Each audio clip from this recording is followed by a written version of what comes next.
Bismillahirrahmanirrahim. Assalamualaikum warahmatullahi wabarakatuh, everyone. So today I'll be presenting a little bit about retail bond and sukuk market in Malaysia. It's a very small segment, and I will talk a little bit more how this retail bond and sukuk segment can actually help the initiative of sustainable and responsible investing. I truly believe that retail market have the capability to support this initiative and to push it to a different level. A lot of people have been discussing about all the institutional and high net worth individuals actually joining into this frame, but I truly believe that the retail bond market are the one that can actually invest in it more and stick to it longer, because retail market are actually driven by what they believe in. So if the investment itself, the issue itself have a very noble objective, so to say, socially responsible, then the retail market can stick by them much longer than institutional, because it's not only just about profit.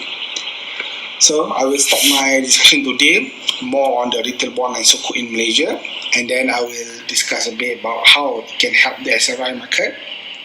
And then I can also explain a little bit about like where you can buy retail bond sukuk, where you can get the information on the SRI regarding the retail bond and sukuk.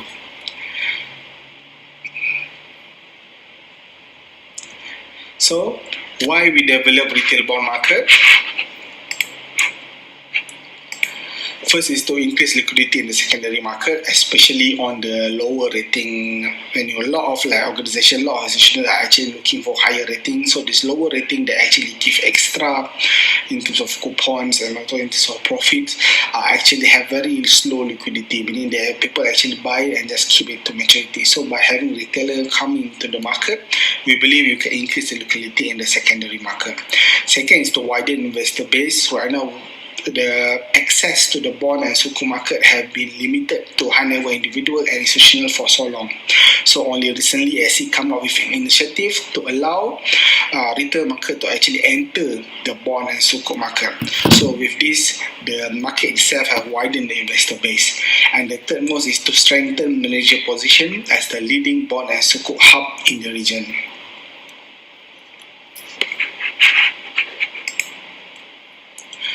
So we talk a little bit about the milestone of the retail bond so far. So in 2013, Bursa Malaysia actually launched ETBS, Exchange Traded Bond. So this is where you can actually buy retail bond or exchange traded. Then in 2015, SC come up with a framework for primary retail bond. So this is the primary issuance for bonds that are specifically for retail.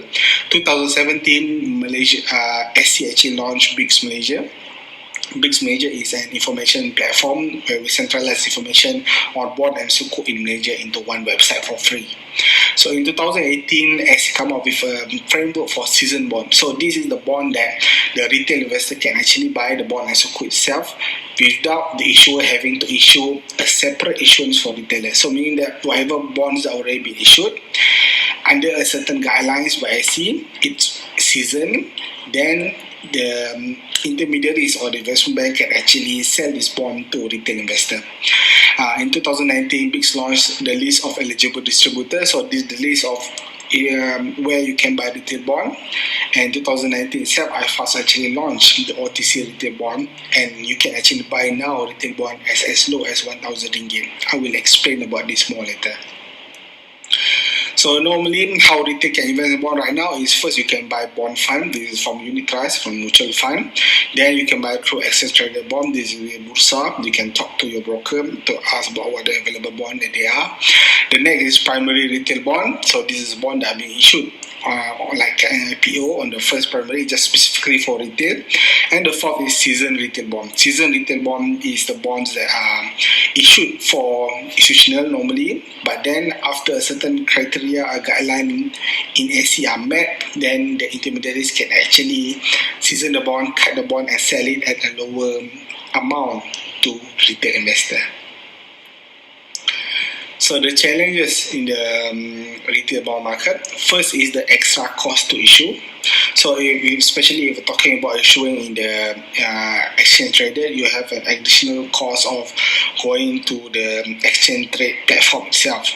And there's no liquidity, because not only just because of liquidity, not many people buying, but more like there's no issuance variety as well. So the issuance variety actually come up with the liquidity as well. When there are not much option, then investors also are not so interested to invest in this kind of market yet.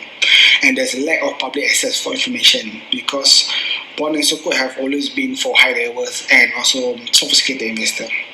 So in that sense, the public access for information have always been limited for the retail people.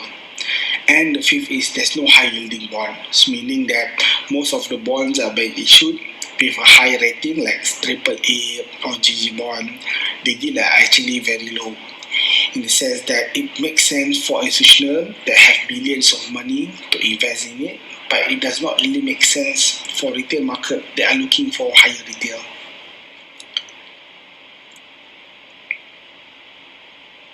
So the opportunity, Malaysia have a very strong domestic saving. So if you look at the chart on the left, our domestic saving percentage of GDP is actually quite competitive in the region and also more than the OECD country. And if you look at Malaysia on the right, Malaysia saving deposit growth for the last 10 years, we have 100% growth, almost 100% growth. So this shows that we have a lot of money sitting in the bank. And naturally as well, we have a certain, our people are actually save a lot of money and just putting it in the bank and not growing it. Second is, if you look at, we also have a very large individual investor. So what I'm saying is that if you look at fixed deposit and other growth in this chart, you can see that investment in FD have growth by almost 50% in these 10 years. But if you look at the chart on the right, the fixed deposit by holder, majority of the holder of the FD itself, which is 37.27%, is by individuals. It's not only business enterprise. So this means that individuals have a lot of power to actually invest this money. And I'm letting you try to imagine if you can just convert like 10% of this FD number to retail bond and sukuk market, then it's a very big number for people to start investing. As example as like this number on the left, 602 billions, 10% of it already 60 billion market share already.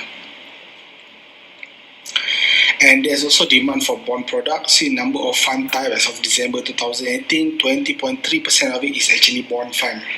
So there's a demand for this type of bond. And if you look at the money in the fund management itself, the total amount of money, excluding EPF member, meaning that this is money that people put cash inside the fund management, as of 2019 is at 12.63 billion. And again, if you just put 10% of it, it's actually 1.63 billion market share for retail market. And opportunity number 4 is retail investors are more familiar investing in platform. So if you look at P2P and also ECF, equity fundraising, and also P2P, you can see that the number actually grew significantly. Like P2P, you can go almost 738.99 million since 2017, and equity also almost reaching 100 million as well. But if you look more on the financing, which is the P2P side, this number targeted to reach 1 billion soon. And if you look into the demographic, you can see that majority of the people investing in this P2P platform are people that are younger than 35 years old. More than that, if you look at the type of investor investing in P2P, 95% are retail investors. So you can see there's a lot of opportunity in the retail market to actually push for SRI asset as well. So what are the changes that happened so far? First is the new season bond guideline. So this new season bond guideline actually help the retail investor in terms of the variety of issuer. So meaning that as an issuer, I don't have to think that do I want to issue to retail or do I want to issue to institutional. So right now, if you just you issue like normal, you issue to institutional, and then as the bond gets seasoned based on the guideline by SC, then intermediaries like asset management, like investment bank, they can actually buy that bond, cut it down and sell to retail investors. So this gives more option to retail investors. The second is improved guideline of issuance of primary retail bond. So if before this, for you to issue retail bond, there's a lot of, if you want to issue normal bond, there's a lot of paperwork, there's a lot of things that you have to adhere to. So now with the new guidelines of issue foreign bond, it's much more simpler, it's much more cheaper, it's much more easier for people to issue for retail bond. And number 3 is the market maker for retail investor, the IFAs. So meaning when you do a platform investing, you buy and you sell, you can sell to the platform itself, meaning that you don't have to wait for this anyone want to buy from you or sell from you. You can buy or sell directly to the market maker, meaning that it creates liquidity for you. You may lose money if you will sell too early, but still you have an option to opt out much easier compared to even equity itself. If you go to some stocks that have a very low volume, if there's no demand, there's no one selling or there's no one buying, you can't get them. Same as this as well. But this is much better because they have a market maker inside. The fourth is low interest rate environment. With current low interest rate environment where all the interest rates are being cut, having investing in a bond is a little bit higher risk than if you put in FD or if you put in like government kind of bond, and it still gives you a higher return with a same security kind of feeling. And number 5 is PIX Malaysia. So right now, before this, we have lack of access to information. So right now, SC actually come up with this PIX Malaysia where they centralize information on bond and sukuk from Bursa Malaysia, from SC, and also from Bank Negara data, and this put into one website where it's easy for you to filter what kind of bond you want. You can get all the documents inside. You can get the pricing and the data are live 15 minutes. So you can go to www.bixmalaysia.com to find more data to look at it, and they also have a lot of articles and so on that you can also try to learn about bond market. So why you need retail for SRI? First is a collective retail market can provide sustainable source of financing compared to one big institutional investor, meaning that a total of retail market, a total of investor, a normal investor can actually provide a more sustainable source of financing compared to only one big institutional investor. So if let's say this kind of issuer, they issue this thing for example, for education, and as a institutional investor, I will invest in it based on my investment criteria. If it meet, I will put it, and then I will monitor the performance. If the performance is not goes on, it may come out. It may take out the money for investment. But looking at the retail market as well, it's more sustainable because if anyone want to go out, there will always be a new people coming in. So it's more sustainable. Second is the same as increase the investor base, so we have a widened option of people to invest through. And third, there's a retail benefit from transparency and good governance in SRI assets. So SRI assets have a very good transparency and they have very good governance, and they have a very clear objective of what the investment itself trying to achieve. So the retail people can actually benefit from it because of the lack of information and because the lack of time because they are not professional investors. So retail market, they have money and they want to invest in something that are easy for them to monitor and something that are very transparent, very good governance. Like SRI investment is something that can benefit them very well. It's something that they will be in demand. Number 4 is the retail market can provide motivated investor, which will remain with issuer for a long time. So when the issuer come up with a financing, and they have a certain objective in mind. For example, they wanted it to for education again, as an example. So the people that actually invest in the retail market, they believe in the objective that they should are trying to achieve, and they invest in the investment. So when they investment, if the investment goes up, if the investment go down, as long as the objective of the investment remain the same, then I believe the retail market will continue to hold the issue itself. So meaning that you have a motivated investor. There's a reason why I'm investing in this kind of things, and I can keep it throughout a long time through ups and downs of the investment itself.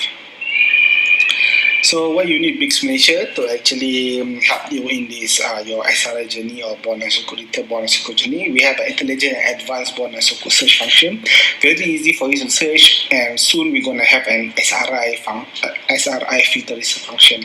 So meaning when you go to the big search function, you can click your bond. Like example, you want to see corporate bond, and then you can actually click if you would only want to see the bonds that are considered as socially responsible bond only. So we're going to have that function soon. The next is one-stop information for SRI bond and sukuk in Malaysia. So after this, all the information about SRI bond and sukuk from SC based on the guidelines, based on information that will pump up into BIGS Malaysia. So we're going to have this one specific page where you can actually get all this information, who are the issuer in the SRI space and so on so forth in BIGS Malaysia. So it's not here yet, it's going to be there soon, it's going to be like another month or so, but once in there, SC going to launch it and it's going to be centralized in BIGS Malaysia. This is in line with SC's initiative on the socially responsible investment. And third, we have a provide price transparency and price discovery mechanism for investors. So because all the prices is there, because the data is live 15 minutes, it's very easy for investors to actually compare between other one investment to another. And we also have interactive, easy to use bond and calculator, easy for you to calculate and all.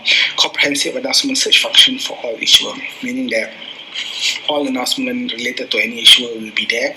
So when it's there, it's easy for you to monitor the historical announcement as well, and also things that are going to be announced in the future. It's easy for you to monitor.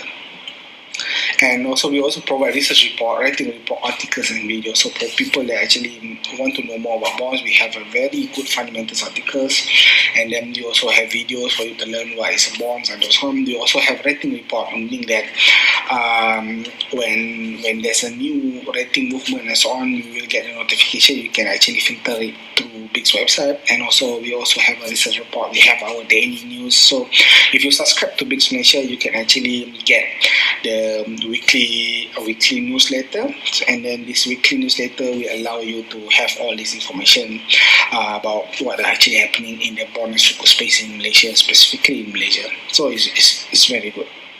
And this is all for free. So you can look at later in the future that we'll have this SRI page in BIGS Malaysia. So we have a specific page for it, and we're going to have a listing like you can see here, the list of issuers that are listed as SRI in Malaysia, and all the announcements related to it, all the articles related to it will be in this one page. And we also have a mobile app, BIGS Malaysia. So it's available in iPhone and Android. So when you download the app, you're gonna be able to download a beginner's guide to bond and sukuk ebook. So if you are a new investor, you are interested about bond and sukuk in Malaysia, you can download this ebook for free. You download the app and you can get the ebook for free. It's very good. It's actually a very good start, and that is very specific to Malaysia. It's very hard to find stuff about bond and sukuk in Malaysia because a lot of information about bond and sukuk are a little bit more generic, a little bit more international. So this is like specific information. You can get examples based on what are happening in Malaysia. And you also have this favorite function where you can actually allow, let's say you want to follow a certain bond, that you want to follow certain sukuk, you can favorite it. So every time there's an announcement related to it, every time there's a change in prices or so on and so forth, you will get a notification. And this is also free as well. So if let's say you are interested to buy bond as a sukuk, right now there's three ways for you to buy. One is exchange traded, which is Bursa. So with Bursa, you can go to any of your broker to ask about it. The second is through over-the-counter private banker. This is for high net worth individuals. And the third is over-the-counter retail bond. So in BIGS, we have the list of eligible distributor in BIGS where you can buy retail bond and as low as 1,000 ringgit. Okay, so this example, this is the BIGS website. You go to the news and announcement here in the middle, and then you go to eligible distributor. And here we have a list of eligible. Right now we only have iFast, and you click here. Then you have the list of bonds that you can actually get 24 hours non-stop real-time trading. Then you can already see the price, you can see the yield and so on. Alright, I think that's about it from me. Thank you so much for PC for inviting me. And I hope this session helps for you to have an exposure about what is a retail bond, and I'm sure a lot of you have clients that are interested to know as well. Ask them to download the mobile app. You get the ebook for free. Even for you as well, it's a good education for you to get the ebook as well. Easy for you to explain, and it's beneficial for a lot of people as well. And everything is for free. It's a public utility for everyone. With that, I thank you.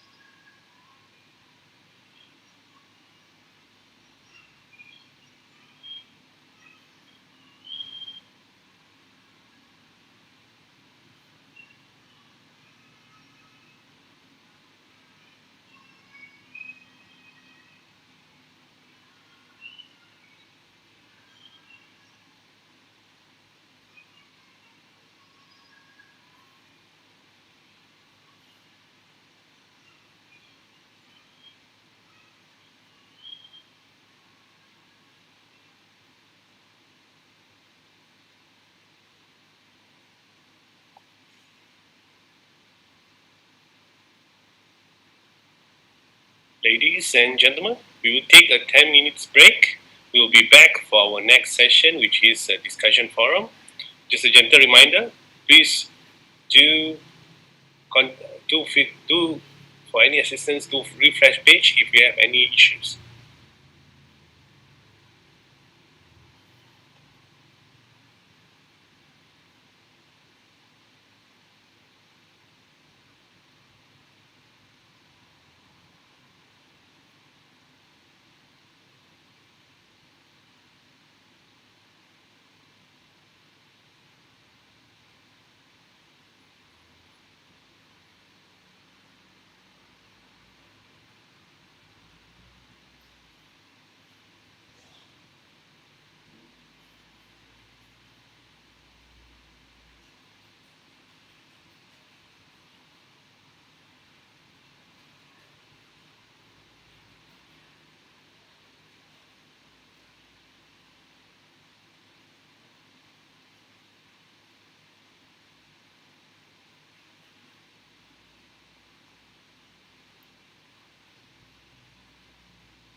Thank you. I would like to introduce our next session, which is forum, is MFPC Roundtable, which is a topic why investors are increasingly attracted to SRIs. I would like to invite Mr. Sani Ayu, our chairman, MFPC Sharia Financial Planning and Sharia Development, head of Family Takaful Agents from Etika Takaful Berhad. I would like to introduce back to you, Cik Sani Ayu.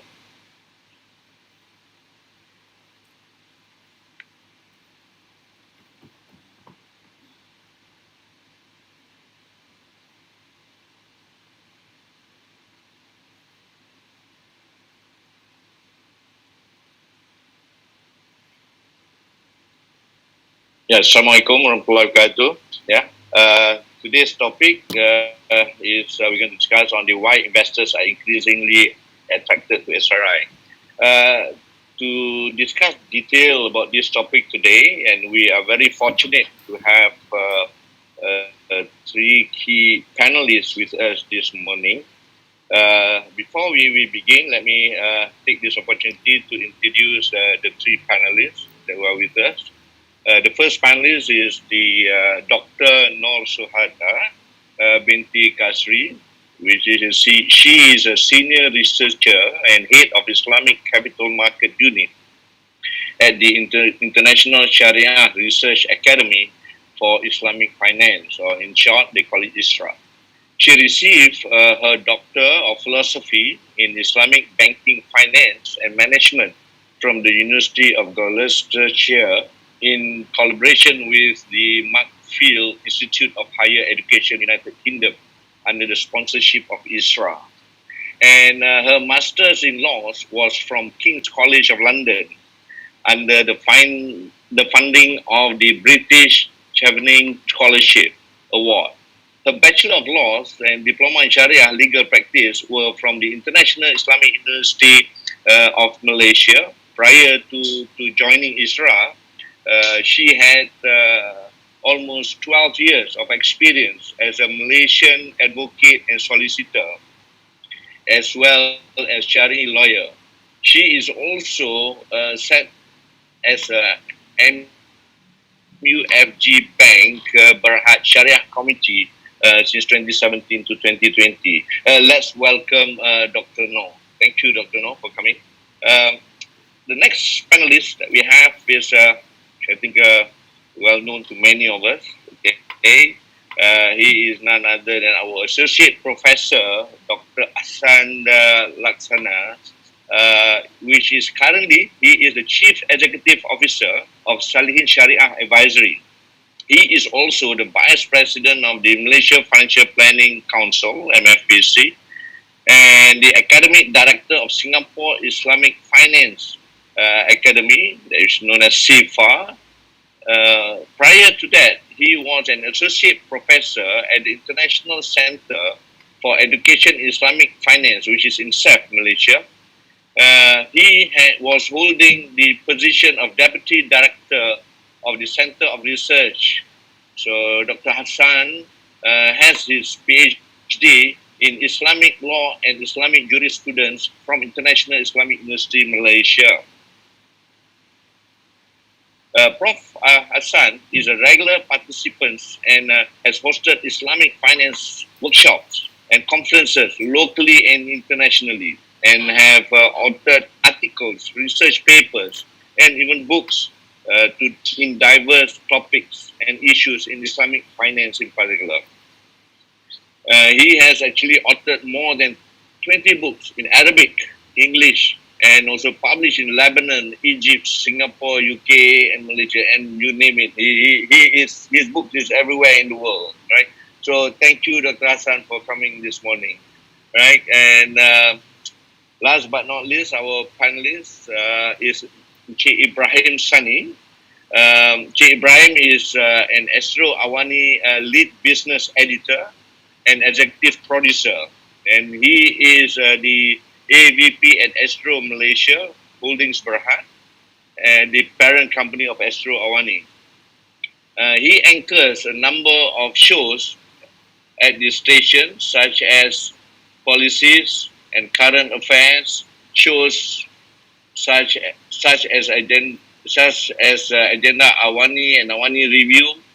He also presents Nota Ibrahim Sani and his English counterpart Notepad with Ibrahim Sani, right? So daily news, which is magazines program and so forth. He is also a key producer and presenter of the award-winning show Malaysia Memilih, which showcased the 14th general election. Okay, and little bit about Encik Ibrahim is that Encik Ibrahim started his career in investment banking, spending nearly a decade working in Eon Cap Islamic Bank, Hong Leong Investment Bank, and later CIMB Investment Bank. So he also holds a Bachelor of Accounting degree from International Islamic University, Malaysia, and has a postgraduate diploma in Management Accounting from the Chartered Institute of Management Accountants, right? And that is Cik Ibrahim. Let's welcome Cik Ibrahim. Thank you, Cik Ibrahim, again for coming over with us this morning. And I believe we are very fortunate and to listen to all the views with all the panelists. We have all parts of experience this morning. And put your eyes and ears together so that we don't miss any point from sharing from the panelists this morning. All right. So to start off with our roundtable session. So what we're going to do is we're going to get the panelists to share make their presentations, and after that we're going to have discussions as a roundtable discussions. So to begin with, let me welcome Dr. Noor to start off with her presentation. Over to you, Dr. Noor.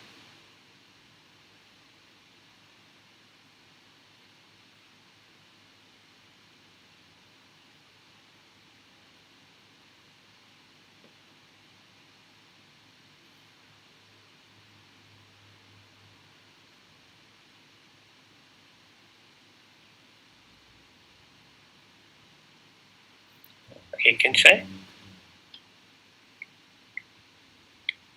Can share, Doctor?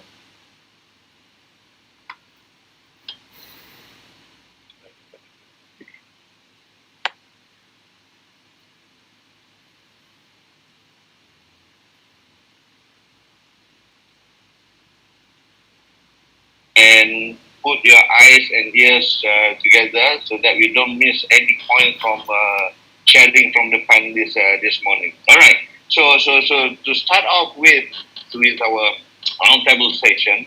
So what we're going to do is we're going to get the panelists to share make their presentations, and after that we're going to have discussions as a roundtable discussion. So to begin with, let me welcome Dr. Noor to start off with presentation. Over to you, Dr. Noor. Bismillahirrahmanirrahim. Assalamualaikum warahmatullahi ta'ala wabarakatuh. I hope I'm clear. Can everyone hear me? Good. All right. First of all, thank you so much, the organizer and Mr. Chairman, Mr. Moderator, for inviting me to speak. And I'm feeling very honoured for having to be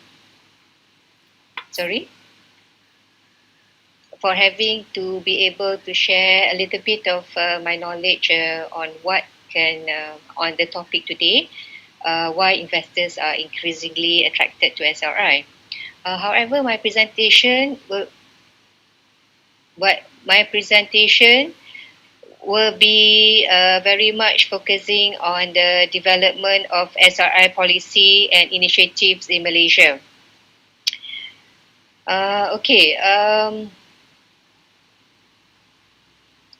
Now, the reason why I will focus on this policy making initiative, because the policy making initiative have created a conducive and enabling ecosystem to facilitate the growth of SRI market. This initiative have helped to spur the appetite of the investors towards investing in SRI asset class in Malaysia. My brief presentation will cover three key areas, inshallah, namely performance of SRI market, development of SRI oriented policies and initiative by policymakers in Malaysia, which is by federal government, Securities Commission of Malaysia, Bursa Malaysia, Bank Negara, and incentive as well as grants that has offered by the authorities. And lastly, I will look into the growing, how moving forward, how can we grow the domestic SRI market. Now, let's go to the first point, which is performance of SRI market in Malaysia. The demand for and popularity of SRI product have grown over the years since the launch of Securities Commission Sustainable Responsible Investment SRI framework in 2014. This launch of this framework, SRI framework, was followed by the launch of Malaysia's first sustainable sukuk, which is in 2015, later by the first green sukuk in 2017. Being a global leader in Islamic finance, the offering of SRI product, Sharia compliant SRI products, strengthen Malaysia's position as a leading Islamic finance marketplace, as well as enhances its value proposition as Centre for Sustainable Finance. Now, when we look at how the development of SRI market, as of June 2020, a total of 10 green sukuk, which is that with another 2 green bonds, 2 social sukuks, and 1 sustainable sukuk, plus 2 sustainable bonds, with a total volume of almost 2,100 billion has been issued in Malaysia. So that is ever since the first 2015 SRI sukuk was launched. This is the list of the sustainable sukuk in Malaysia. You can see quite a pretty long list, considering that the first SRI sukuk was issued in 2015. So within 5 years, we kind of have quite a number of sukuks in Malaysia, sustainable sukuk. Looking back at the same development is also seen in the performance of the FTSE for Good Bursa Malaysia Index, which comprises of Malaysian stocks selected from the top 200 companies in the FTSE Bursa Malaysia Emas Index based on their ESG performance. This index was launched by Bursa Malaysia and FTSE Russell in 2014. As you can see, the performance of the FTSE for Good Bursa Malaysia compares to the FTSE Bursa Malaysia Emas over the period of January 2015 to October 2019 shows that FTSE for Good Bursa Malaysia has underperformed the FTSE Bursa Malaysia Emas by only 1.2% over the period. It is expected that in the long run, ESG strong companies will outperform better, inshallah. The growth of SR market is supported with the significant number of institutional investors. This is due to as early as 2014, a number of institutional investors has embraced Malaysian Code for Institutional Investors. This code is important because it advocates and guides institutional investors to invest in a responsible manner by having regard to corporate governance and sustainability of the company. As of September 2019, there are 22 signatories to this code for institutional investors. It is worth in pointing out that Khazanah, National Berhad, and QAB or EPF has also become the signatories to the United Nations Principle for Responsible Investment, BRI. This is very important because it shows the commitment by our JLCs towards the sustainable investment. Now, and also as it will be a pushing factor for other corporations to follow suit. This healthy trend is supported by conducive and enabling supportive policies and the regulatory initiative that have supported the ecosystem of SRI market. I will divide my presentation in terms of the policies and initiative by respective regulators, and I will only, due to the tight short period of time given to each panelist, I will only zoom and give a superficial overview of the policies and initiative by these regulators. First of all, we look at the federal government policies. Ever since our independence, the country's socio-economic growth has been framed and structured based on 11 national development policies that embrace SRE, ESG spirit. We started with the new economic policies in 1971-1990. You can see it's very much eradicating poverty and restructuring society. As you can see at that point of time, it's very organic society. Now at 1991-2000, we have national development policy to drive a balanced socio-economic development leading to Vision 2020. Next, from 2001 to 2010, we have National Vision Policy. This is towards gearing the country toward advanced nation status by 2020. By 2011 to 2020, we have National Transformation Policies. This is driving to high income advanced economy. Finally, in last year, the government launched this shared prosperity vision. Okay, this shared prosperity vision is very much on driving sustainable growth along with fair and equitable distribution across income groups, ethnicities, regions, and supply chains. Okay, that is very much on the federal government policies. Now we look into the Securities Commission and Bursa Malaysia Initiative and policies. I will start from the 2011, whereby Securities Commission has issued a Capital Market Master Plan 2. It's a 10-year strategy blueprint for the next 10 years, 2011-2020. This blueprint recognized capital market as capable of bringing scale, financial discipline, and commercial accountability to social and community-based enterprises as well as projects. Then later on, next 3 years, SC came up with a very important framework which call it FI strategy. The purpose is to facilitate the development of ecosystem, SRI ecosystem in capital market. I will then the five recommendation, the key recommendation issued under these five I strategies is very much in widening the range of SRI instruments, increasing SRI investors base. Number 3, building a strong SRI issuer base. Number 4, instilling strong internal governance culture. Number 5, designing information architecture in the SRI ecosystem. So you can see this development that came later on is very much spearheaded by this as a 5I strategy. Now, in the same year, 2014, the SC issued the SRI Super Framework. It's quite pretty well known as this is the first SRI framework Sharia compliant in the world. The framework is to facilitate the creation of an ecosystem that promotes SRI investors and issuers.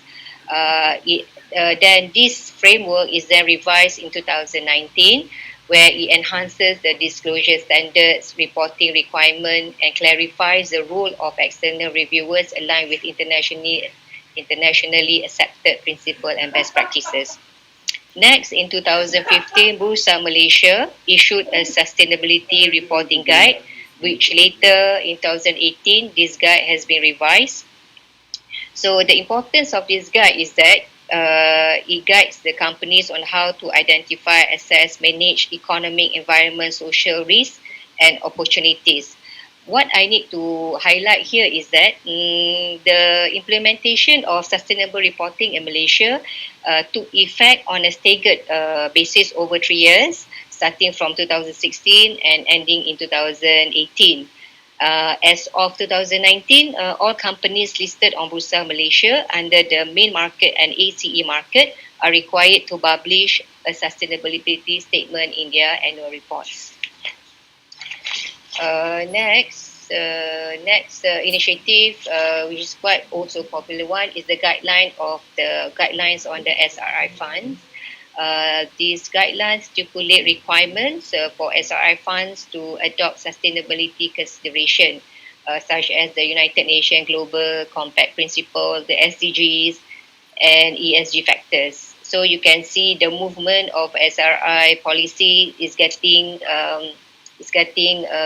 more robust in implementing the SRI requirements. So next, 2019 is just last year. SC issued a SRI roadmap. Okay, this roadmap is very important as it chart the role of capital market in driving Malaysia's sustainable development. This roadmap is very much framed based on the FI strategies that was issued in 2014. Very much in how can we move forward the SR market, how can we enhance more products, enhance more issuers, supply and demand side, and more of governance and things like that. Now, in last year, Malaysia SC set up a Malaysia Green Financing Task Force. This is very much focusing on how to accelerate growth of green financing, particularly in renewable energy. After 6 months, this task force submitted a recommendation to facilitate an estimated 33 billion in renewable energy financing, which can require to meet the 20% national renewable energy target by 2025, inshallah. Finally, in 2020, this year, SC also launched Malaysian Sustainable Finance Initiative, which is to support the Malaysian financial sector to further embrace the tenets of sustainable financing. So the objective of this initiative is very much to provide the necessary assistance to the industry stakeholders in their capacity building, upskilling, awareness, and thought leadership on sustainable financing. Okay, that is very much from the SC side, Securities Commission and Bursa Malaysia. Next will be the initiative by the Bank Negara Malaysia also on sustainable financing. I went back, I started with our financial services blueprint that was issued in 2011. The reason why I chose to start with this policy is because in that blueprint, it was mentioned on the importance of global, equitable and sustainable financing, how this movement is very much similar to Sharia compliant or Islamic financing. In 2017, Bank Negara launched value-based intermediation, which aims to deliver intended outcome of Sharia, which is based on Maqasid Sharia, through the Islamic banking practices, conduct and offerings. For the purpose of generating positive and sustainable impact to the economy, community and environment, consistent with the shareholders' sustainable returns and long-term interests. This 2009, when it first launched 2017, and finally in 2019, it came out with an assessment whereby it will guide the bankers on how do you assess your value-based intermediation in terms of risk and things like that. In 2017, Bank Negara, Securities Commission and World Bank Malaysia Hub formed a technical working group. The purpose of this group is to address the challenge of creating a long-term Islamic financing instrument in meeting the country's green agenda. So from this working group, in 2017, the first green sukuk was launched by the Taudau Energy company, issuer energy in 2017. Next, in 2019, Bank Negara Malaysia and Securities Commission set up joint committee on climate change to further pursue collaborative efforts in building climate change resilience within the Malaysian financial market. This is very important because the initiative is very important because it tries to harmonize the international best practices, which is being accepted and being supported outside globally into the local platform, into the local landscape, but with the adaptation to our local environment. Finally, Bank Negara issued a discussion paper on climate change and principle-based taxonomy, which is also very important because it gives a standardization in identifying for financial institutions to identify and classify their economic activities that are environmentally sustainable. Now, besides the facilitative and enabling policies initiative but done by the our regulators authority, our regulators authority has also issued a number of incentives. For example, you can see the green technology financing scheme that will help to spur or to boost appetite for issuers to offer or to finance or to start off green projects. And also, there's also incentive and grant scheme for SRI Sukuk. You can see there's tax deduction on SRI Sukuk issuance. There's also green SRI Sukuk grant scheme. That is for the purpose of giving a little bit of flexibility or a little bit of help assistance, especially to reduce the cost in issuing green sukuk. I think in the last speaker, the previous speaker has actually covered a lot on the scheme, on the incentive that has offered by the SC. Okay, the last slide, the last point would be to see how do we move the SRI market forward. As you can see, Malaysia, based on what we have, what I have shown earlier, Malaysia has progressively demonstrated its leadership in SRI sector with the introduction of policies, framework, and roadmap to enable the SRI market to grow further. And as well, investors have shown increased interest in the SRI asset classes. As you can see, the growing numbers of the sukuks. How the investors' interest on SRI impact have pushed asset managers to do good with their investment and propelled financial institutions to offer sustainability-related products. However, the COVID-19 pandemic has caused severe economic shock to the global economy, striking a devastating blow to an already fragile global economy. Now, the challenge is to upscale the SRI effort and initiative and get much more fund and channel them to where they most needed. I'm trying to, based on my readings, okay, I've seen, and based on my observation, I've seen more initiatives which are needed in attracting more investors. Number one, we need to have more direct investment in Malaysia in our SRI market, and also maybe through intermediation of SRI mandates through fund managers in Malaysia. Number two, I see there's a need to encourage industry players to develop more innovative and suitable SRI product to cater to the investment needs of the SRI investors. Number three, there's a need to upskill and upscale local players by leveraging on external fund managers SRI expertise, particularly those fund managers which is PRI signatories. And of course, definitely, expert in advanced technology will be an added advantage if only we can learn from all these experts. Finally, I do see there's a need which SC with regulators has been actively doing this, strategic dialogues, roundtable engagement, leadership events with targeted market, including retail, particularly millennials. I think in the previous speaker has also touched on millennials, how millennials actually form the bulk of the retail investors. There's a survey that indicated that millennials will be the driving factor for sustainable investment in the years to come, with more than half in that age group surveyed globally having social good, climate change, and other sustainable factors in mind when making their investment decision. I think I'll stop there. And thank you for listening. Please, if there's any further question, please feel free to ask. Thank you so much, Mr. Moderator.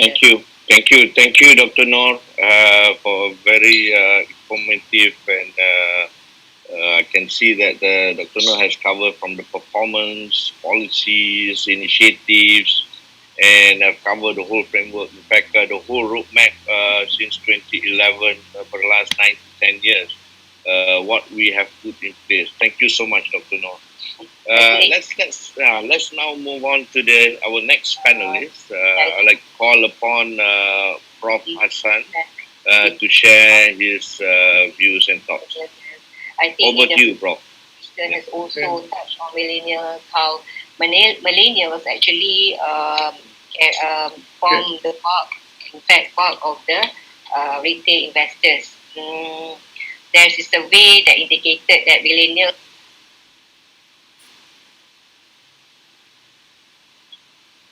Okay, just let me share the slide. So.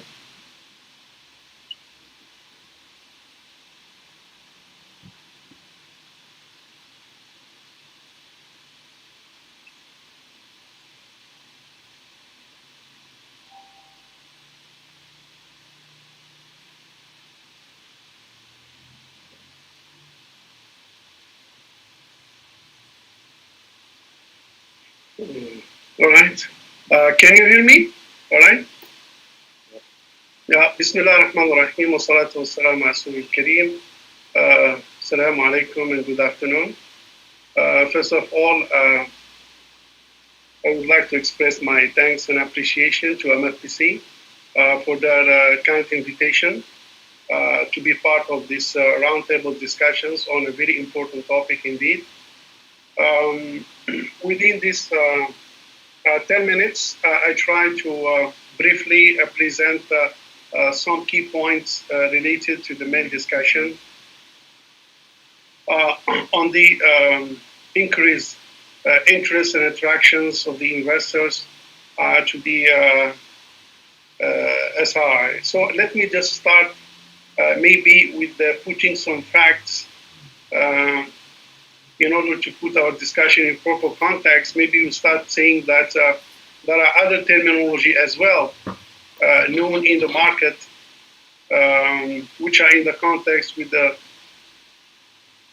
SRI, such as, for example, community investing, ethical investing, green investing, impact investing, mission-related investing, responsible investing, social responsible investing, which is basically the main topic, sustainable investing, and value-based investing, or like, for example, in the central bank papers, the VBI, the value-based intermediation.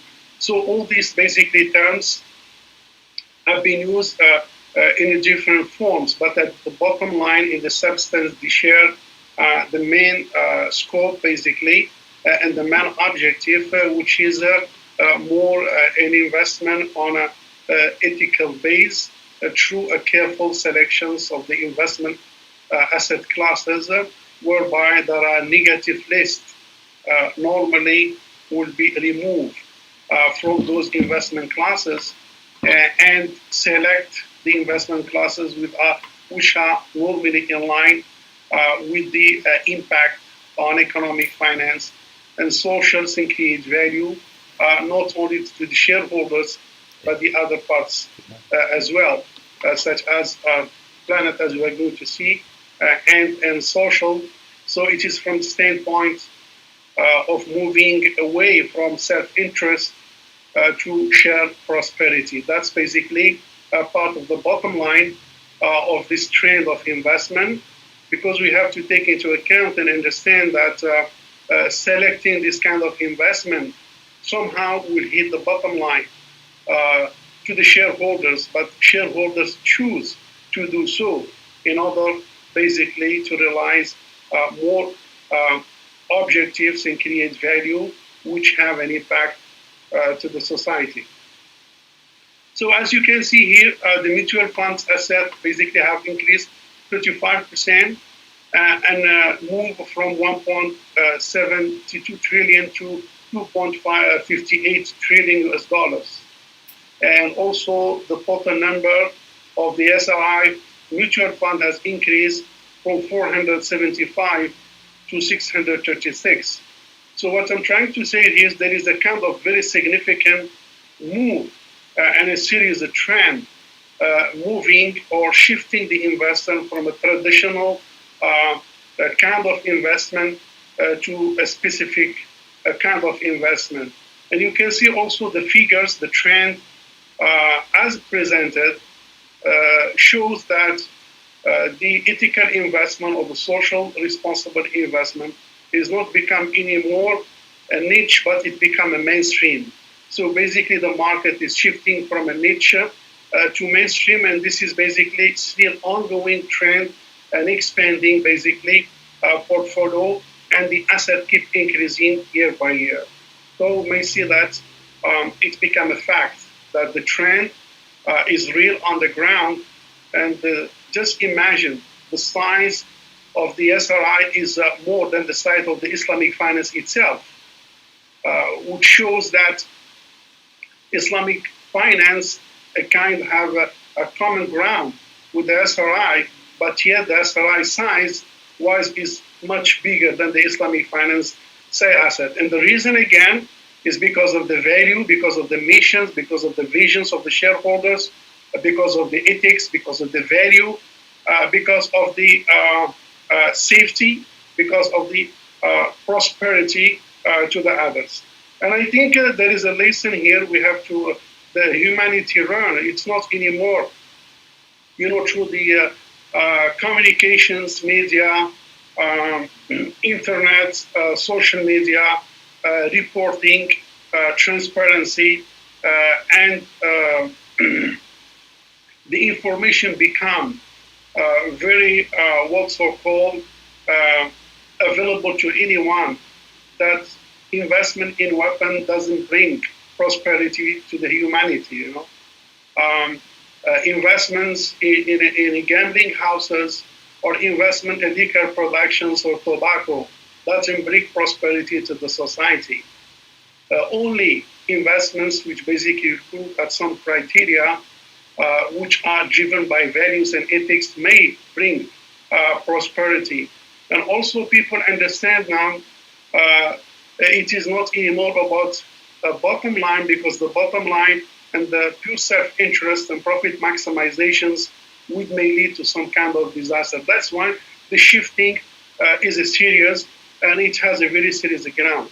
If I move on quickly to the next point, so we may see that the responsible investment is regarded also as a Sharia compliance. If I would like to link the portfolio to the Islamic financing investment as well, of course, if the Sharia requirement have been observed, and the reason is that what's so-called SDG, what's so-called ESG, what's called sustainable financing, what is called ethical investment, it could be framed under the maqasid al-Sharia. In addition to that, there is a positive impact on the society, on the community, on the economy and the environment. That's why basically the equations become more convincing for the investor to look and combine basically that interest and the interest of the other. So here we are talking about the positive, which means a benefit of the maslahah in the language of Islamic finance. We were talking about long-term sustainable or long-term lasting impact. So it is not like making profit overnight and maximize the interest of the shareholders, but we are talking about reasonable profit to the shareholders, but creating a longer impact on the society. So again, it is not about self-interest anymore. It's not about selfishness, not about greed. Sorry, with the typo error. It's not about profit maximization. It is not about wealth maximization. It is not anymore about high speculations. It's basically it's not about careless on the business and the impact on the others. It's not about improper competition, but it is about reasonable profit, what distributions, value added, and creating a large impact on the society, economic, and the environment. That's why basically the shifting is taking place due to the impact. Again, if I may look at it and put it in a form of equations when it comes to implementation, we're talking about making a reasonable profit, because keep in mind when you're talking about social responsible investments, so your bottom line will be hit a little bit, and the shareholders are ready to let go part of the profit, with the objective to creating value on the society, economy, community, and the environment. So we're talking about making a reasonable profit, not maximizing profit, but complying with the element of SRI, which basically lead to the shareholders, make them happy because there is a return. People will be happy because of the impact, and the planet is safe and preserved. And that's basically what the CSR is about. Instead of profit maximizations, which may lead to the destroy of the society, the environment, and at the end of the day, everyone will be on the loss. So again, one of the reasons that call for SDR and other value, basically, as mentioned also previously, is the climate change, natural disaster, also the energy, water, food security, poverty, health challenges, conflict, displacement, governance, diversity, and many others. And I don't want to read all these statistics due to the time constraint, but this statistic shows the really serious impact on the society, on the environments as a result of the business, the way business behave and conduct. And hence there is a kind of a call for U-turn and a shifting and changing the SRI and other basically ethical investment from a B niche to be what's so-called a mainstream. So there is a call for calibrations in the wheat business. Hence, it is not anymore about profit, but it's about profit, people, and planet. And this is basically the questions that could be asked, whereby the answer will lead to the confirmations of the SDG, which is somehow, we look at the SDG, VBI, SRI, all these are basically somehow a different angle to the same core that we are talking about. So there is a consideration of the criteria of green technology, sustainable developments in the offering of products and services in the operations of each organization. And I may just close my slides by looking at the future equations, which already start to take place, and it's increasing, day by day, whereby it's a move from a pure profit making, from a pure profit maximizations to the three P's. I hope you can see the P's there behind the pictures, but it is a profit, it is a planet, and it is a prosperity of people. So we are talking about the profit is part of three components. So it is not anymore one P, which is a profit that may lead to profit maximizations, but it's about profit and people and planet all together, basically, will constitute the equations of price mechanism to determine the profit. With that, thank you very much. And assalamu alaikum wa rahmatullahi ta'ala wa barakatuh. Walaikum salam wa rahmatullahi wa barakatuh. Thank you, Dr. Hassan. Very interesting. I'm quite affected with the Dr. Hassan's mentioning just now. I pick up this word between reasonable versus maximized profit. I think this is a question that got go through in regards to SRI, where many may have some challenges in this understanding or conflicting with it. Anyway, thank you so much, Dr. Hassan. Right. Can we move on to the next panelist? Okay. So, I'm going to call upon Chief Ibrahim Sani to share with us his thoughts and his views. All over to you, Ibrahim. Thank you. You guys can hear me out because there's a lot of duplication of audio actually. All good? Yes. Alright, great. I wasn't planning to give a presentation, but after hearing two speeches, I was brought upon to draw up this particular graph. Let me just bring it up. Institutional investor, retail investor, SRI classes, non-SRI classes. So for institutional investor, A plus X is 100% of all institutional investor money. B plus Y is all retail investor money. So let's go with retail investor first, because retail investors are a little bit easier to discuss, largely because they are emotional.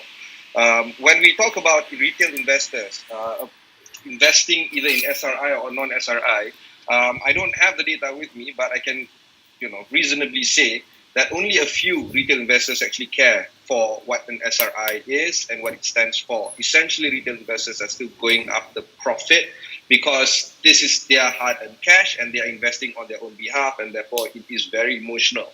Take my money, for instance. If I have 10 ringgit every month, I get my wage, 10 ringgit, After paying off my overhead expenses, after paying off my debts, my liabilities, everything else, I'm down to 2 ringgit every month I can spend. Do I want to spend 2 ringgit in a profitable business, but not SRI, or do I want to spend in a SRI business, but not that profitable? Because that reasonable argument that the panelists have spoken, everybody agrees that if it's good for the world, it's good for you as an investor. But as a retail investor, that might not be the priority. So the answer to that is it's going to be very tough for SRI investments to chase after retail investors. But that was before. COVID-19 have seen very, very interesting changes in retail investor investing in SRI and non-SRI asset classes. This include investing in equities. Just today, like literally, 12 o'clock PM just now, Bursa hit another record intraday break high. Yesterday was a lot of volume, the highest ever. Monday was a lot of volume, the highest ever. And when I spoke to the head of equities of two research houses, one of them is Amundi Malaysia, he was arguing that, in the traditional realm, usually institutional investors spend a lot in equities. These days, they're not investing in that particular space anymore, not because of the volatility or because of the lack of funds or whatever. It's just that they are stable. The one that really shot up is retail investors investing in equities right now post-COVID. And when I say equities investment, not just all the the sectorial asset classes of the equity sector. Construction, they're not investing in that. Even pharmaceutical, it's not. It's actually gloves, rubber gloves, upstream and downstream of plantation. Those are the kind of money that they go after. In essence, they're still going after profit, but in a way, they're hitting the SRI objectives as well, because rubber glove, one can argue it's an SRI as a class, plantation, big problem there, but some plantation companies are striving to achieve better standards, better ethical standards, and better environmental standards. So that's why SRI is a byproduct of investments for retail investors, particularly right now for COVID-19. Itu for retail investors. Institutional investors, they are less emotional. In fact, one can argue they are not emotional at all. So they look at still profit, but at the same time sustainability as well. Not because for the kind-heartedness of institutional investors out there, they're so mulia, they want to go to heaven. No, they want to make sure that their investments last for a long time. And the only way to do that is to invest in sustainable projects and sustainable companies and sustainable asset classes that can give them sustainable returns over a long period of time. No other asset classes can give this undriven by SRI ideals and methods and basically values. Because of this, again, the byproduct of SRI has made it a reason for institutional investors to invest in asset classes that are driven by SRI type of investments.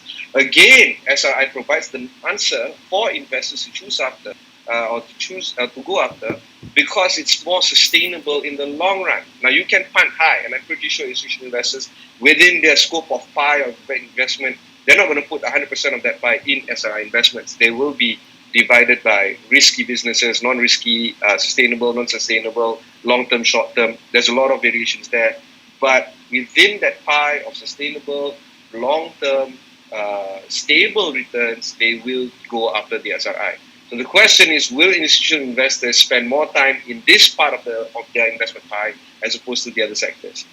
Unfortunately, I don't think that institutional investors are going to break up their short-term gains and riskier profiles to park under the SRI classes, because that's the whole idea of having a diversified portfolio. You will go after riskier portfolio on top of the fact that you want to save some for the safer portfolios. So, in essence, SRIs for both institutional investors and retail investors are still driven by the byproducts of SRI, not necessarily by the upfront publicized, marketing promotional materials of what SRI offers, but what it actually drives within it, the underlying product. Byproduct of SRI is actually good for investors, both insti and retail. And that's why they go after the SRI. And that's it. That's all my my opening salvo. And I hope you like my chart right here. Very interesting. Right. Thank you, Chip Rahim. All right. Thank you, Chip Rahim. And I think we are all very fortunate. That's the reason why we bring in Astro Awani to us. You can see he has the immediate info right from the Harvard 12 o'clock afternoon news.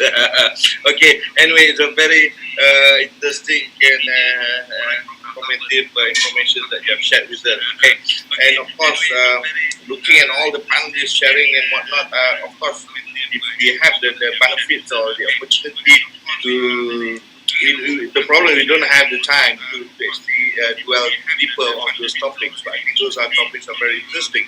Um, so moving out from there, see how we can maybe I pick up one or two topics so that we can have further discussions on those things, so that can be further benefit some of the audience and what we have today. Maybe I'm going to share with you a little bit in terms of the situations like this. For example, in regard to SRI, to facilitate the growth of SRI, especially what we know is the financial advisors, which these are the practitioners out there, the individual practitioners out there who provide this kind of service. How do you think that these financial advisors should play a significant role in educating their clients? Because that's what we believe. And about educating their clients about the risks and opportunities that relating to the different areas of sustainability. Now, as we know, the financial advisors moving towards this, provide this education or educate their clients in regard to SRI. In your views, maybe you can share with us a bit what are the salient pointers that can or may be used by our financial advisors to advocate their clients. Yeah? So this is where our financial practitioners out there will need some pointers, maybe how they need to go about advocate their clients. And maybe we can share. Yeah. Doctor? Yeah, Ibrahim. Yeah. Yeah, just a quick one. This is important. Situations like CFP must include in their portfolio the idea of SRI as part of building a nice investment portfolio for their clients. Right now, CFP modules talk about building a balanced portfolio, but not how to get that balanced portfolio. If SRI is included in that portfolio curriculum, then you're going to see financial advisors can better understand the reason behind why investing in SRI makes sense. Like I said, it's always about the byproduct of the SRI that we're chasing after, not after the the SDGs and all that. That is good, but people still want profit-driven enterprises. And if the financial advisors can inform their clients that investing in SRI is actually just that, how can you be sustainable if you're not profitable? So if CFP or any other similar equivalent certification is given out for the financial advisors and include the SRI conversation inside that process of how to build a stable investment portfolio, I think the investments into SRI will grow even further, because then the financial advisors understand why their clients need to invest in SRI. Okay. So Brian mentioned about incorporating those content inside the module of those programs. What Prof? If I maybe add briefly, I think the role of the Sharia, the role of the financial advisors is the advisory, role. But we are talking about providing a kind of a diversified portfolio investments. We are not asking basically to keep all the investment in one single basket. Diversification of portfolio is really different. But what we are saying, we are trying to bring to the knowledge of the investor that putting part, even a bit, of the investment for CSR is a kind of something that basically creates a benefit for you and the other. This is what we are calling CSR. It is not a profit-driven portfolio, but of course, if we have a scenario whereby one single person, he has no choice, but he has to put all investment in a very profitable portfolio, so be it. But here we are talking about the entire, for example, country, we are talking about the entire globe. If everyone puts a pittance of his part of his investment in the CSR, I think it slowly what's so-called play a kind of very positive contributions to the economic, society, community, and the environment. That's basically the way that the financial advisor should do that.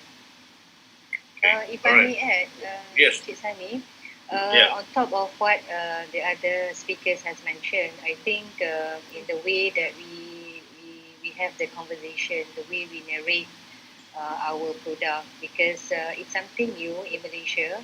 So to be able to narrate and introduce the social impacts that this SSI will give to the economy, to the society, I think somehow the emotional or not emotional investors would have a little bit of consideration.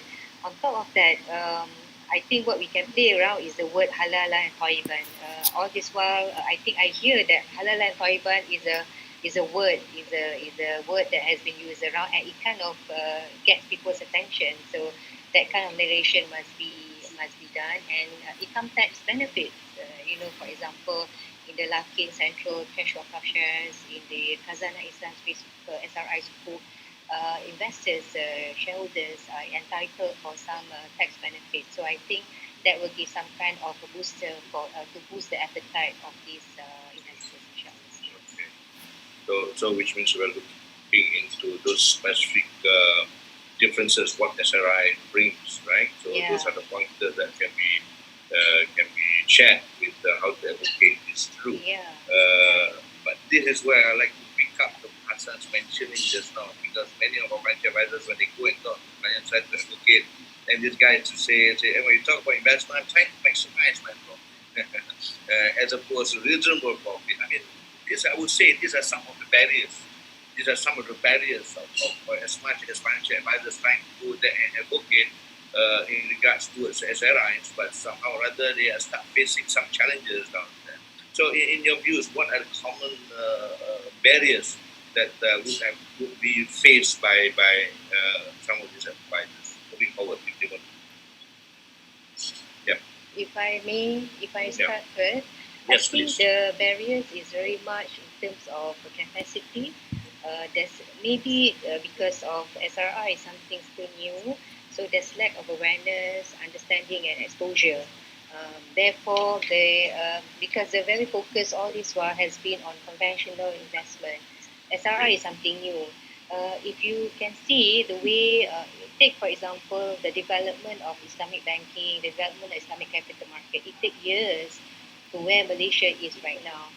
For example, even the world's first corporate sukuk was issued by Shell I think in 1990. It was only after the Asian economic crisis 1998 that the bond market or sukuk market took off. So that was like about even Islamic banking as well. It took 10 years after the Bank Islam, full-fledged Islamic bank was established. Windows came 10 years after that.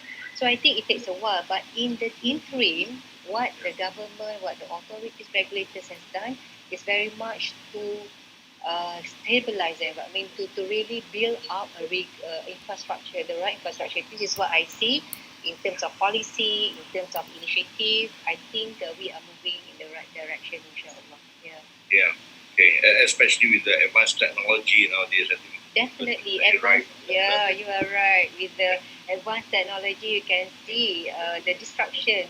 Definitely, I can see the banking sector is very much affected by the advanced technology. Right. Yeah, definitely. Right. Okay. Okay. Any other input that maybe you can share? Alpan, right? Yeah, okay. The EPF report last year is a good indicator of how the move is like for investors to come in and invest in Sharia, or also SRI. Because we don't have that kind of SRI classifications. I look at proxy, what do you call that, indicators, and EPF is one of those. I don't have the data at my fingertips. I was trying to Google it very quickly just now, but couldn't find it. But generally speaking, the Sharia adoption for all the EPF contributors is still small, very small compared to the normal conventional one. But it does indicate there is a growth. In fact, if you look at my famous chart, the one that is growing, everyone is growing. A is growing, B is growing, X is growing, Y is growing. But the A and B is growing faster at the rate, right? Not the volume, but at the rate than X and Y. This shows that investors want to invest in SRI, except that people are not familiar, they might not even have enough assets to invest in. That's another big problem, right? Because when you talk about Sharia assets, ETF has a problem finding assets that can be classified as fully compliant Sharia and investing those assets. And when you talk about investment house as big as ETF, billions are coming in every month because of the contributors by employers. They need to find more and more and more Sharia assets, and the demand for Sharia assets is insatiable. So for corporates, for governments, in trying to build more investment opportunities, if they make their assets more Sharia compliant, or in this sense SRI, I think they're going to get a lot of money in. But that's my suspicion stuff. The thing is, it's still new. What Dr. Noor said is correct. Even if we've been talking about this for the past decade. I remember when I was doing DCM back in CIP many years ago, we were talking about, this is new government, Institute for Indonesia is new government, Institute GOM, Malaysian government is new. 10 years on, we are still talking about it. That's a vocab, it's new. But it is. I mean, how long can you be? That's the reality. Yeah, that's the reality it is. Yeah. You should run an election, Ibrahim Sani. Oh, payah. Yeah. You will have a lot of voters behind you. Maybe if I had a bit here, I think what you have mentioned is right for all the panelists. Maybe I just want to add that maybe, of course, time is part of the cure and something new. And to me, it should be more on the awareness, education, and maybe more providing more incentives. And the other thing is the ownership. I mean, the investors, they have to understand and take ownership. Because for the time being, it is a push from the regulator. The regulators like the VBI and others, it's basically the government agency like central bank, like security commission. Dia dah register sebelum tu, tapi dia reject macam tu Recognize the value of ownership which exists. So that's maybe times, awareness, education. Okay. At least we are within the longer trend, because if you look at the pieces here and there, you may Okay, boleh. but if you look at the global aspect Boleh. of the CSR, it's Boleh. Okay, thanks. the one at least that make it significant in my eyes, it's much bigger than the Islamic finance aspect. There is a big potential. Okay, great. Thank you. So, which means that we could see that the SRI, again, Ibrahim was saying, how long more we mean is new. So we should be, it has been some time over, and we cannot keep on saying next day we wake up still new. So there must be a time that we should actually move on from there. And looking at, of course, we've been listening to all the talks and listening to many scholars, and we've been hearing a lot of initiatives, regulators putting it through. And of late, we have started seeing the growing interest in the institutional investors, as well as large pension funds managers segments toward SRI. My question is, do we see the same trend of interest in the retail investor segment towards SRI? And what do you think that we should do more in that? Okay, retail. Can I jump in first? Retail investors, they don't have a lot of money, but they do spend a lot of time researching, like really researching. And it used to be easy for retail investors to just park it at FD or any other long-term investments. But these days, investors are pressed for cash. The money that they have for investments are actually dwindling because they have to pay overheads, all rising overheads. And when I say retail investors, not workers like me, but also single propriety owners, SMEs that are small, very very small SMEs with five or less employees. They don't have much money, and yet we see retail investors coming into the equities market. It was like reminiscing the 1990s bull run of Bursa Malaysia. But this is very problematic. It does border on, and I'm not trying to make a fatwa here, but it does border on uncertainty, on gharar, on speculation. In fact, some of them are literally gambling. They think that company is going up, so invest in it. Park it the money, all these Robinhood day traders, they come in the morning, the thing goes up, by 2 or 3 p.m. they exit. That is not investing. That is speculation, right? I mean, might as well I bet on football matches or because the nature of it is as such. And you take a step back. Why are retail investors doing this? Is it because they like doing this? Is it because it's so exciting? No, because they want money. And that's where we have to decouple investing with quick cash. And I think that is an education that I think even retail investors know, but they ignore because they need the money now and they think that they can self-justify. You know how you tell yourself, you wanna quit smoking, but tak apa, this is my last day, and then you smoke the next day. Tak apa. It's you self-soothing yourself, but it's not, and you know it. But retail investors are like that. My answer to this is, if retail investors have a more viable option in terms of viable SRI long-term investments that are stable and not speculatory in nature, I think they will go for it. But for the time being, COVID-19 crashed for cash, and some stocks are really going crazy. Rubber gloves is going crazy, so bad on it. But not knowing that it is a bubble and it's going to burst and it's going to blow up in their faces. Okay, thank you. So, which means you're saying more of the principle of investment and speculators has to be clearly defined to these retailers before moving on to SRIs. That's what you're saying. Yeah. Okay. Your other views, maybe Doctor. Yeah. I just want to add on top of that. I think where we can see the trend of increased interest in the retail market, if you can see the equity crowdfunding and the peer-to-peer financing platforms, whereby I think as of 2018, Malaysia has seen several green and social companies successfully raise funds through this equity crowdfunding platform with funding size ranging from 0.3 million and up to 1.5 million.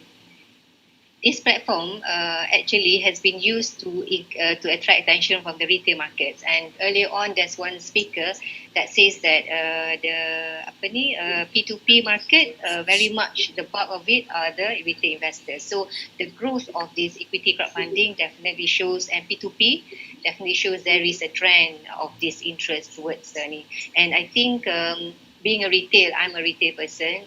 Before that, I never know the stock market and things like that. But ever since SRI Suku, ever since this Cash Wakaf Suku IPO Lucky Central, we begin to understand more. And with the introduction of Wakaf funds, I think particularly people yang from Sharia background, yang very guarded to guard our religion, belief, practice jealously against the haram. So this actually pull us towards the investment capital market. Can I just jump in, Dr. Yeah, sure. Also, the growth of the opening of CDS trading account has ballooned during the MCO period. And number two, the growth of robo advisors, both Stashaway, Wahid, and MyHio, has grown tremendously over the MCO period. So this is, of course, directly targeting the retail market. And it's robo advisors that is halal compliant and ETF because it's a composite of various stocks. And it's invested in, say, for instance, the halal composite stock index in NASDAQ. So it becomes a very wholesome, complete picture for retail investors to invest in without knowing so much about the market. So that's why I see crowdfunding, P2P, robo-advisor, and a little bit of equities becomes a very potent mix for retail investors to invest. Now, if they are halal conscious and Sharia conscious and SRI conscious, even more so. And that's why I say, for instance, robo-advisor like Wahid Invest has grown exponentially over the past few months because consumers are aware of ETF, they are aware of robo-advisor, and they are aware of halal. The answer to that, at least today in the market, is Wahid Invest, and you could see the balloon. That's the explanation on why some businesses do well and others do not. Okay. Yeah. Good. So I think that's where it is now. Yeah. You can see the changes of the trend. Yeah, Prof. Yeah, maybe just add one point here. I think the issue is still, I agree with the points of the panelists, but just want to add that the challenge is actually with the retail market, definitely. So the hope is on the institutions and the high net worth individuals. That should contribute. But the retail market definitely, by nature and by emotion, as mentioned by Sheikh Ibrahim, and others are driven by profit oriented. They have a point, because they're taking the investment, they are accumulating the wealth, and we don't know their stages, So to shift their business portfolio into the SRI, it will be a bit challenging for them. In addition to the understanding and the awareness, So retail market is more driven by profit. That's why normally the focus is on the high net worth individuals and the institutions. But on the course, of prosperity of those retail investors, they may shift somehow one day when they grown up, to contribute to the SR investment. Allah. Could this also be because we saw just now the numerous of incentive in regard to institutional investors, and I don't know, maybe is it because if we could have more incentive towards retail investors towards the SRI, will that help to spur this retail talents towards SRI? What's do you have any views on that? Zandi, any discount is good. If there's tax breaks, if there's incentives, if margin financing for Islamic investing in Islamic shares is reduced in terms of the profit rate, all this will be taken into consideration by the investors. But is that enough to pull the retail investor? I think Prof. Laksana and Dr. No has mentioned this. The challenge is in the retail market, and the retail market is the most lucrative market for the time being.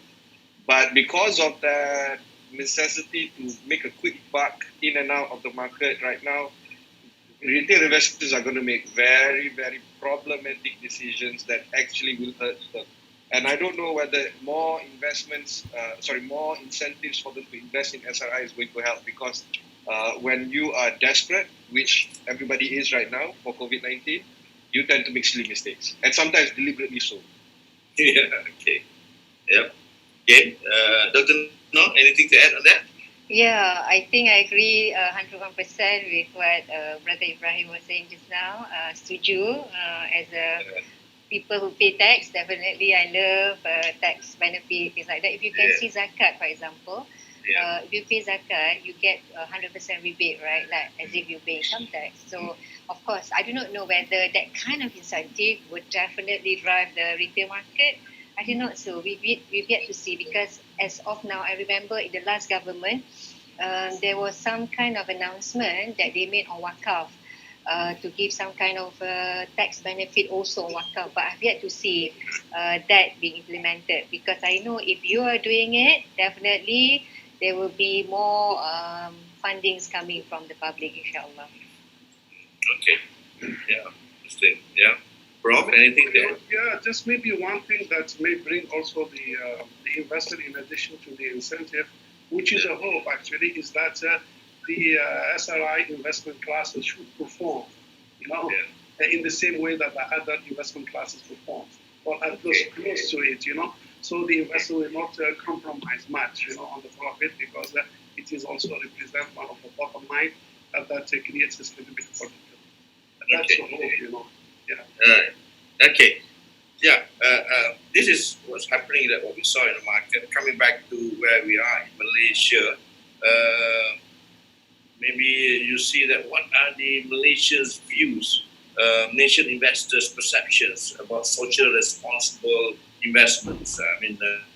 May have some input, or what is your view in regard to Malaysia's perception towards this today?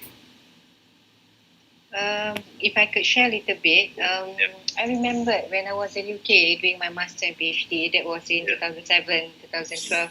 2007 was the beginning of the global financial crisis. Right. UK society, they are very well versed and updated, with freedom and critical thinking. So this ethical investment, ethical banking is very much deep in the society. But when I came back in 2013, that you don't really hear it. People are saying, what are you talking about? Ethical banking, ethical financing. But Alhamdulillah, I think slowly I can see with what the regulators has been doing, trying to promote SRI and everywhere, I think you can hear more people are talking, not only in the classroom, but that's one thing about I need to touch on. I would like to see more syllabus on SRI in the classroom. You're not talking just the university degree level. PhD are talking about it. Master, alhamdulillah, but degree and the primary and secondary school. We must start touching on this issue because why? It's about us. It's about community. SRI is about us. So I think if we can start doing it, I think Malaysia will start to embrace this in a more speedy manner, insyaAllah. Okay. Any other panelists like to add on that? Maybe I can add one point here. Malaysia, I mean, whatever we mention on the level of the awareness and the understanding of that, but I may look at it a bit differently compared to other countries because they have an experience, what I was talking in overseas in some countries, in African countries, talking about this kind of sustainability. So the comments, and these comments actually came from top leaders of the institutions. They told me where did it come from, where did it come from? Meaning that's what I'm talking about. It's something very, very strange to them, and it is still beyond, long to go to reach at least that level.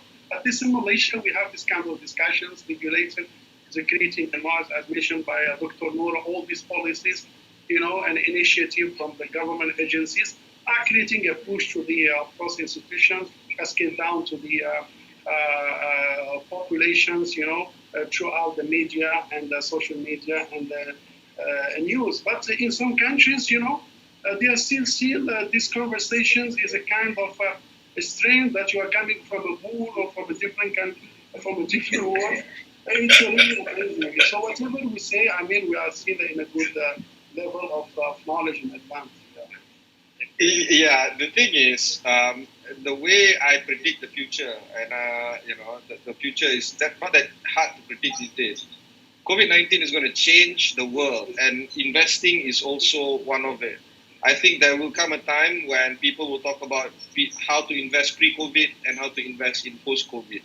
And when we talk about investing in a post-COVID world, people really will have to be forced to answer whether or not it is socially responsible for you to invest in that particular asset class or company, whether or not it's sustainable, and whether or not it's beneficial for mankind.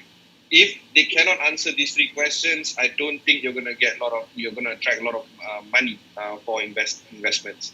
And because of that, I think SRI will bring some form of benefit in terms of a post-COVID world, because investors really have to, if previously investing was already difficult, now it's going to be double, triple difficult, because it's no longer sustainable to invest in companies that do not have a good foundation as their underlying background for that particular asset class. So that's why COVID-19 is going to change how people view investing.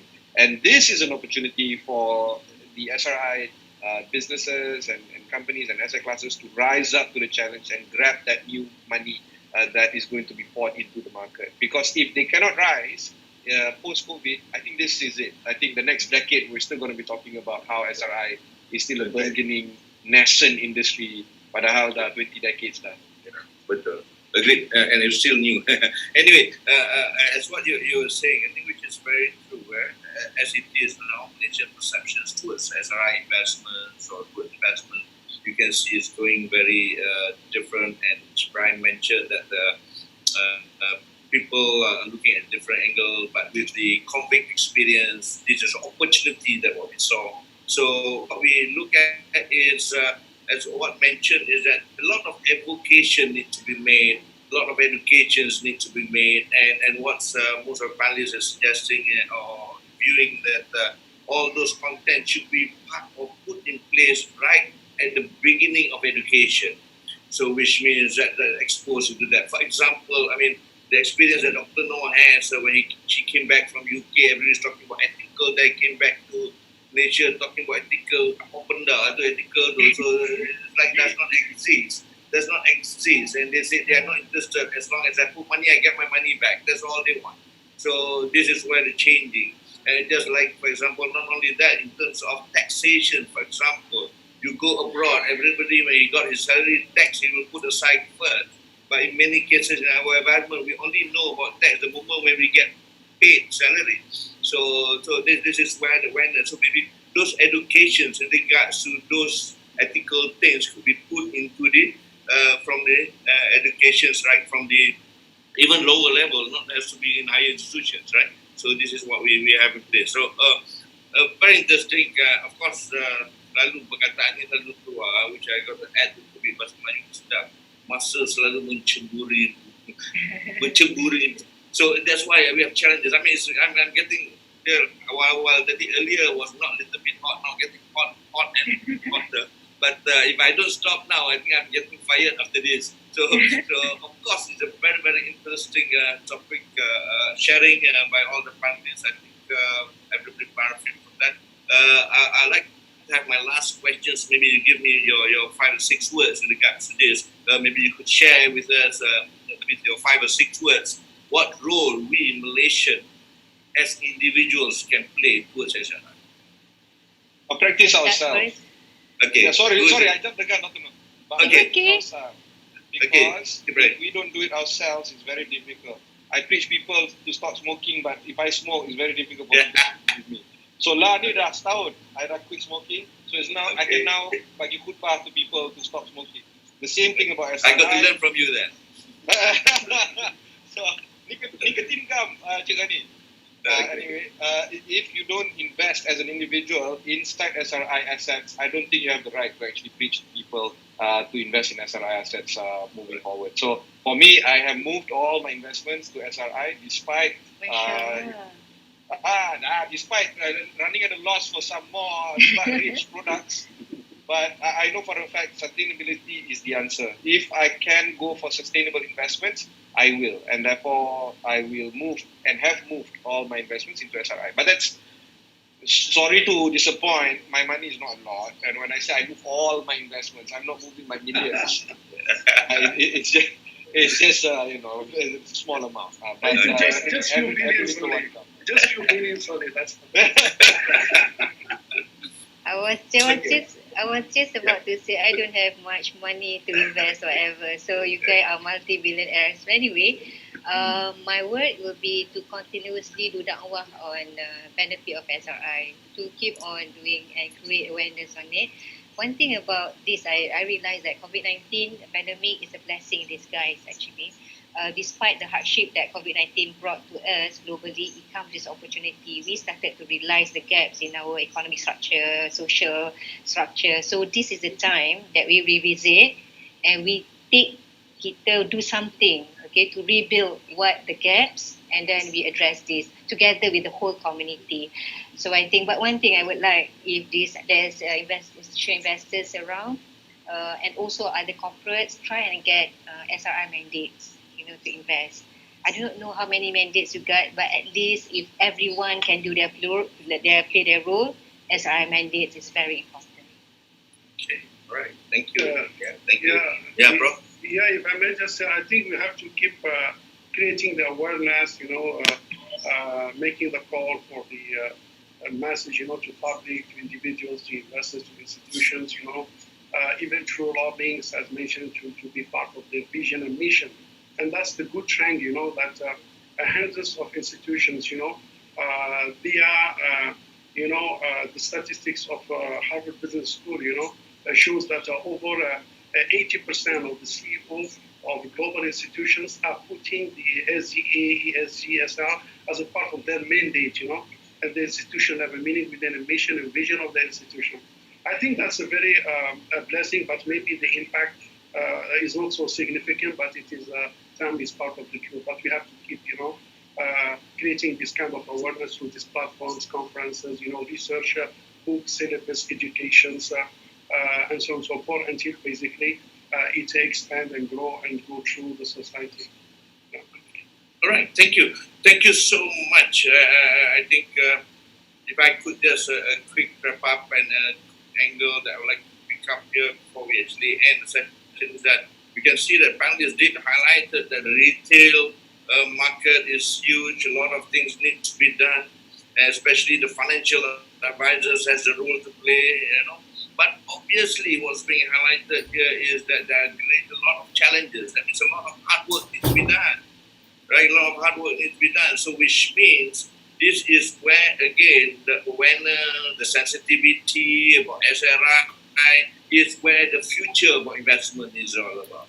So which means that this is where we get everyone to start looking into this and how to put this across, right? Of course, I know financial advisors, and beside the services that they have, there are other products that come along with them. Retail products, we talk about takaful, we talk about insurance, we talk about investment link, unit trust and whatnot. So all this has to have in line with the SRI moving forward. And I think last but not least, we as a Malaysian has our individual responsibility to play in regards to this. Maybe we start off with kindergarten children, how to do the SRI, how to save the world, how to save the country, how to go green, something like that. Maybe those are little things that we can start off. Thank you so much again to all the panelists, Dr. Noor, Chief Ibrahim, and Prof. Hassan. Okay, it's a very wonderful, interesting sharing, and I believe that I'm not surprised that some of the participants today will keep in touch with you personally to find out more what you have, right? Okay, so thank you so much again. So MFPC, thank you so much to all the participants for listening. I hope it has beneficial you and in your course of doing things, right? So last but not least, wabillahi taufiq hidayah. Wassalamualaikum warahmatullahi wabarakatuh. And stay safe. Social distancing still remains. Thank you. Thank you. Okay, thank you, Encik Sani. Thank you so much. And finally, we reach the end of the session. I would like to thank you again for the panelists and the moderators in this conference, and we'd like to say thank you and stay safe, and also a pleasant days ahead. A gentle reminder: please do fill in the evaluation form to claim your CPD requirements. Please do check our MFPC websites for more upcoming programs, and you can click at the website ICWM.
Tadi gigi kawannya ya, gigi dia warna hitam. Gigi yang kawannya ya, dia warna hitam. Ya. Ya, nak tengok gigi di kat sini. Kat tepi ni. Bukan banyak, atuk dia kena. Mak dia kena, kakak dia kena, adik dia kena. Tak. Dah. Lepas tu abang dia kena.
Come on, apa benda ni?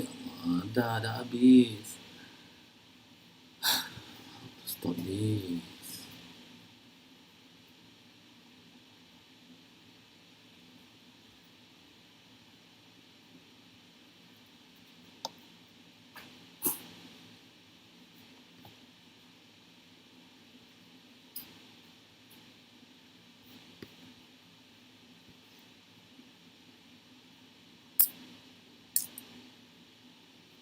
Papa ni tak pergi kerja ni.